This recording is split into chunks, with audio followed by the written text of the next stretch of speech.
கல்லணையிலிருந்து பாசனத்திற்கு ஜூலை 31ஆம் தேதி தண்ணீர் திறக்கப்பட்டன. கர்நாடகத்தில் பெய்த மழை காரணமாக மேட்டூர் அணைக்கு கடந்த ஆண்டு தண்ணீர் வரத்து அதிகரித்து மேட்டூர் அணை முழு கொள்ளளவை எட்டியதும் கடந்த ஆண்டு நிகழ்ந்தது. கடந்த ஆண்டு இதே நாளில் மேட்டூர் அணையில் தண்ணீர் 51.37 அடியாகவும் நீர் இருப்பு 18.686 டிஎம்சியாகவும் இருந்தன.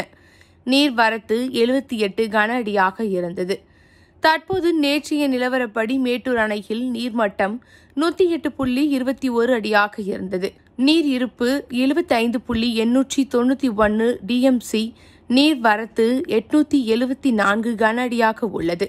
மேட்டூர் அணையில் நீர் இருப்பு திருப்திகரமாக இருப்பதால் இந்த ஆண்டு குறித்த ஜூன் 12ஆம் தேதி தண்ணீர் திறக்க வாய்ப்புள்ளது என்று விவசாயிகள் கூறுகின்றார்கள்.